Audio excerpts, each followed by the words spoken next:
Bonjour à tous et bienvenue à vous sur la chaîne YouTube Cristal et Soins. Une vidéo aujourd'hui en pleine nature, juste à côté de chez moi. J'ai cette chance de pouvoir profiter de ce beau soleil et de cette jolie nature en Lozère. Une vidéo aujourd'hui qui va parler de lithothérapie. La lithothérapie, c'est cette pratique douce basée sur les pierres, du grec lithos qui veut dire les pierres, thérapia qui veut dire la guérison. Donc c'est la médecine douce en fait qui accompagne la guérison par les pierres. La lithothérapie a plusieurs portes d'entrée, c'est d'un point de vue énergétique et vibratoire, va permettre de renforcer énergétiquement certains circuits, certains organes, et puis aussi votre aura, l'ensemble de vos corps énergétiques, pour pouvoir lutter contre une affection, pouvoir renforcer votre organisme pour accompagner justement la guérison. Alors ça peut être la guérison émotionnelle, spirituelle, ça peut être la guérison d'ordre physique. La lithothérapie intervient sur plusieurs plans. Les pierres, on les choisit de différentes façons, ça dépend ce qu'on cherche à travailler. Ça peut être juste d'un point de vue émotionnel pour équilibrer un chakra. Les chakras, vous savez, c'est ces centres énergétiques. Il y en a 7 principaux, du chakra racine à la base de notre coccyx jusqu'à la pointe, jusqu'au sommet de notre tête. 7 chakras principaux représentés arbitrairement par des couleurs. Donc le chakra racine est rouge, le chakra sacré est orangé, le plexus solaire jaune, le cœur est arbitrairement représenté par du rose et du vert, le chakra de la gorge du bleu ciel, le troisième œil du bleu foncé, et pour le chakra couronne, ce sera du violet et toutes les pierres translucides, comme le cristal de roche. Donc si vous voulez travailler un centre énergétique en particulier, vous choisissez la pierre, une pierre de couleur qui correspond à un de vos chakras. Ça, c'est une façon de rentrer en contact avec la pierre. Et puis, ça peut être aussi par le biais de l'oligothérapie, sur le même principe que l'homéothérapie. L'homéothérapie, c'est ça. C'est-à-dire qu'en fait, chaque pierre va contenir des minerais, du cuivre, du manganèse, du fer, de l'aluminium, etc., qui, à dose infinitésimale, va venir apporter à votre organisme ce dont il a besoin pour aller bien. Donc effectivement, vous pouvez utiliser une pierre en fonction d'un certain minerai qui la compose pour une certaine affection. Voilà. Et puis aussi parce qu'une pierre a une couleur. Donc aussi, on peut utiliser des pierres pour un certain effet, c'est-à-dire que la pierre a une couleur et une couleur a une longueur d'onde. Donc effectivement, vous pouvez utiliser des pierres jaunes, orangées, rouges quand vous avez besoin de recevoir un petit coup de boost. Et puis quand vous êtes un peu trop énervé et que vous avez besoin de revenir au calme ou d'apaiser un état, vous pouvez utiliser par exemple des pierres vertes ou des pierres bleues. Voilà, ça c'est quelques portes d'entrée pour choisir vos pierres. Aujourd'hui, j'ai choisi une petite vidéo sur des pierres qui peuvent fortifier votre système respiratoire, la zone ORL et stimuler votre immunité. En cette période de pandémie où nous sommes confinés, effectivement, cette petite vidéo avec un choix de pierres que j'ai choisi pour vous, qui me semblait adapté, pour vous parler, pour vous dire deux mots de ces pierres, et peut-être effectivement peuvent vous accompagner, fortifier votre organisme pour vous prémunir des attaques virales. Voilà.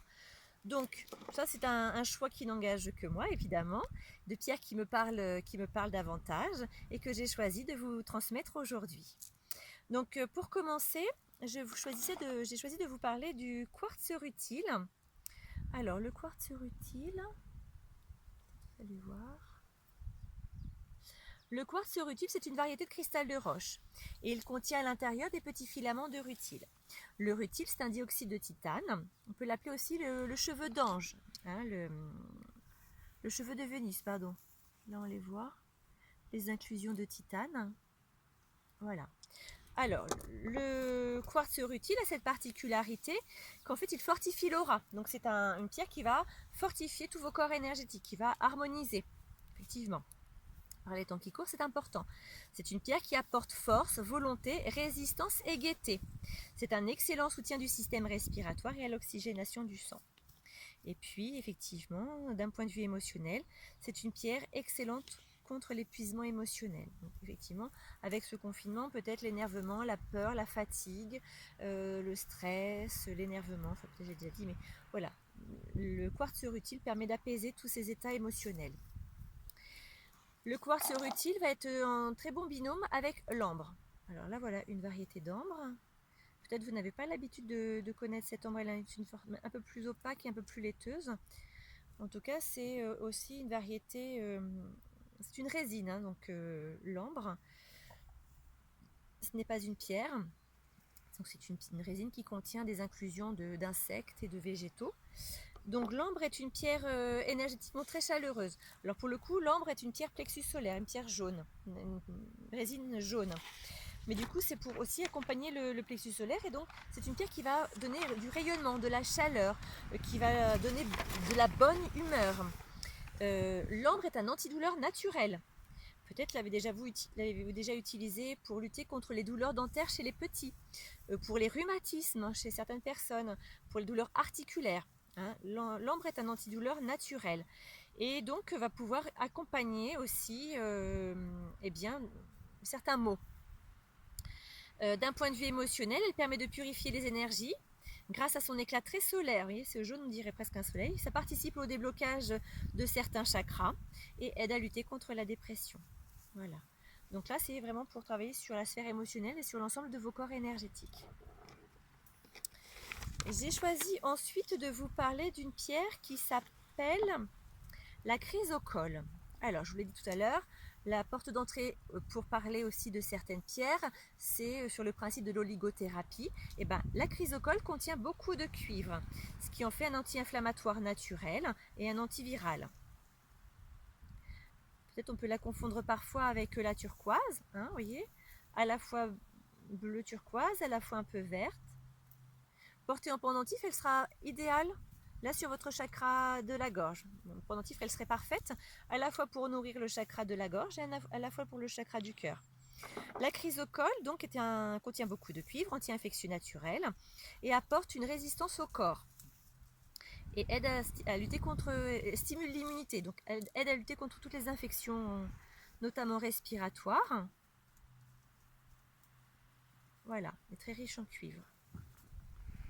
Autre pierre aussi très riche en cuivre, qui est aussi un anti-inflammatoire naturel, c'est la malachite. Peut-être vous la connaissez vous davantage. Là, c'est une malachite fibreuse dans sa forme brute, donc plus impactante, plus directe dans les énergies. Voilà. Ou dans la forme plus polie. Voilà. Donc aussi, pareil, la malachite très riche en cuivre, très très riche en cuivre, qui en fait un antidouleur et un anti-inflammatoire naturel. Ensuite, pour vous parler de la sodalite. La sodalite, à ne pas confondre avec le lapis lazuli, c'est d'un bleu et veiné blanc. Vous voyez, on les voit les blancs aussi. La sodalite équilibre le métabolisme, soigne la gorge, les cordes vocales, le larynx, purifie les énergies du système lymphatique et respiratoire, fortifie le système immunitaire. Et donc a des effets très proches de sa cousine, le lapis lazuli. Voilà, la sodalite. Alors, le lapis lazuli, là je vous en parle aujourd'hui notamment par rapport aux affections respiratoires et pour fortifier le système immunitaire, mais il a plein d'autres utilisations, notamment aussi pour les troubles digestifs, pour l'appareil reproducteur, pour calmer les douleurs de règles, pour lutter contre les brûlures, pour apaiser les brûlures. Elle a plein d'autres effets, notamment comme c'est une pierre troisième œil, chakra du troisième œil, c'est une pierre du coup qui va quand même accompagner très fortement tout le système ORL et respiratoire. Voilà. Donc elle stoppe la toux, les gorges enrouées, agit sur les inflammations du larynx, des poumons. Voilà. C'est une pierre bleue d'apaisement. C'est une pierre qui calme le feu. Donc quand c'est inflammé, eh ben, ce sera naturellement un anti-inflammatoire. Voilà, c'est comme ça qu'on peut se rappeler de l'utilité aussi de cette pierre. C'est qu'en fait, elle va lutter contre le feu de quelque chose. Le feu au sens brûlure peut-être, mais aussi au sens symbolique, pour apaiser certains états. Donc c'est en fait un anti-inflammatoire naturel. C'est aussi une pierre d'intuition, on utilise pour méditer, pierre pour apaiser les esprits. Hein. Elle accompagne le sommeil quand on a un sommeil perturbé, le lapis lazuli. Voilà, c'est la pierre de l'amitié. Si vous avez un cadeau à faire à quelqu'un, voilà, ça c'est un excellent cadeau, c'est la pierre de l'amitié, c'est une pierre de communication C'est une pierre que j'aime beaucoup. Bon, il n'y a qu'à voir autour de mon cou, hein. Ambre et lapis lazuli. C'est une pierre que j'aime beaucoup, beaucoup. Voilà, qui demande peut-être un certain temps avant de s'harmoniser d'un point de vue vibratoire. La sodalite est peut-être plus facile d'accès. Hein, quand on a besoin de rentrer en vibration et de rentrer en harmonie avec la pierre, le lapis lazuli demande un peu plus de temps, un peu plus de persévérance. Voilà, mais c'est une pierre très très très intéressante. Voilà. Autre pierre intéressante pour lutter contre les affections du système respiratoire, pour fortifier la zone ORL, la calcédoine bleue. Oui, bonjour, mon petit chien. Qui vient faire la vidéo avec moi. La calcédoine bleue, elle renforce le système immunitaire, elle fortifie les poumons, stoppe la toux et les enrouements. D'un point de vue émotionnel, c'est une pierre d'apaisement et de sérénité. C'est la pierre des orateurs. Donc quand on a des choses à dire, que ça coince un peu au fond de la gorge, eh bien la calcédoine, elle permet de dire en douceur ce qu'on n'arrive pas à dire en temps habituel. C'est la pierre vraiment pour les personnes qui ont du mal à s'exprimer, qui bégayent, qui cherchent leurs mots. Voilà, la calcédoine est une pierre intéressante de communication également. Hein, voilà. Un peu plus riche en aluminium, la calcédoine. Donc voilà, c'est aussi un anti-inflammatoire, hein, contre les inflammations de la gorge notamment. Voilà. Donc ensuite, je vais vous parler de la célestite. La célestite ou la célestine, c'est une forme de gypse, comme la sélénite. Comme la sélénite, c'est une pierre très fragile qui n'aime pas beaucoup l'eau, enfin qui n'aime pas l'eau d'ailleurs, pas du tout, et qui du coup quand elle est cognée marque très vite. Donc la célestite ou la célestine, pierre très fragile, c'est une pierre d'une infinie douceur, hein. C'est une pierre qu'on va donner dans les chambres des enfants par exemple, pour apaiser les sommeils agités, etc. Elle procure calme et sérénité, elle calme le tourment, donc pour l'apaisement mental.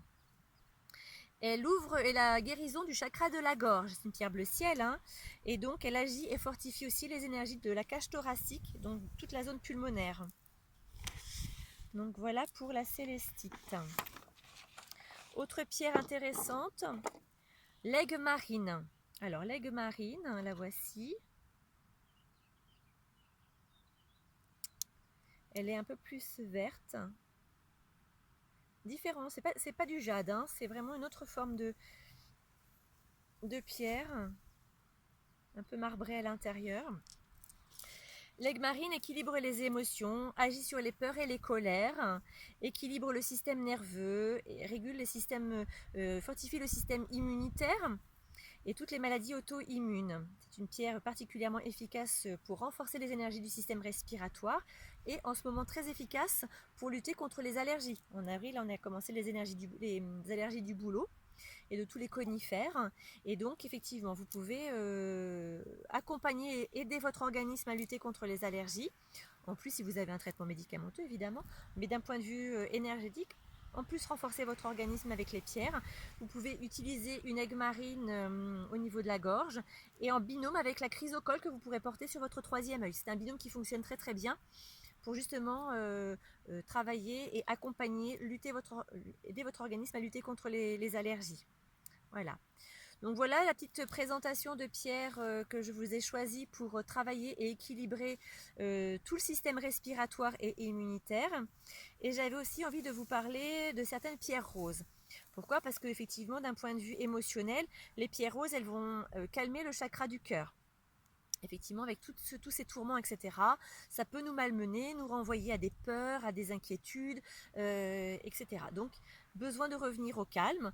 Donc, je vous ai choisi du quartz rose. Le quartz rose, c'est l'incontournable de la lithothérapie. Tout le monde devrait avoir un quartz rose dans sa trousse, sa pharmacie énergétique, je dirais. Donc, le quartz rose, c'est là dans sa partie la plus roulée et polie. Et voilà, un quartz rose brut, dans sa façon la plus fulgurante, la plus directe. Le quartz rose, c'est du chamallow. Voilà, c'est du coton, c'est du velours, c'est enveloppant, c'est comme un grand pull quand on a froid. C'est vraiment très réconfortant. Le quartz rose. Les petits chiens qui s'expriment. Voilà, donc là, c'est vraiment pour apaiser les cœurs un peu tourmentés. D'un point de vue émotionnel, mais aussi d'un point de vue physique. Quelqu'un qui aurait fait un infarctus, pour fortifier les énergies du cœur, c'est aussi une pierre qui peut accompagner la guérison du corps physique en fortifiant toute la zone. Voilà. J'ai choisi également de vous parler de la rhodochrosite. Alors à ne pas confondre avec la rhodonite. La rhodochrosite en fait est une pierre rose. La rhodonite, avec le N, c'est aussi une pierre qui est accompagnée de noir. La rhodochrosite, c'est une pierre qui va accompagner la guérison du système nerveux et circulatoire. C'est un antioxydant et qui apaise aussi toutes les tensions. Voilà, donc par ces temps-là, c'est aussi important de revenir au calme et d'avoir un cœur, je dirais, réconforté, apaisé. Voilà pour les pierres roses. Voilà pour aujourd'hui, les pierres de mon choix pour vous parler du système respiratoire et du système immunitaire. En tout cas, si vous avez d'autres questions sur la lithothérapie, si vous avez des questions vous concernant par rapport aux pierres que vous avez, n'hésitez pas à me contacter. Cristal et Soins, Aurélie Muroni, dis bonjour. N'hésitez pas à me contacter. Voilà, je répondrai à toutes vos questions lithothérapeutiques. Et puis, à bientôt pour une prochaine vidéo. Et on parlera d'autres appareils, peut-être voilà, comment trouver, fortifier un peu notre chakra sacré pour trouver joie et bonne humeur en cette période de confinement. Voilà, merci à tous pour l'intérêt que vous avez porté à cette vidéo et à très bientôt de vous retrouver pour une prochaine. Au revoir.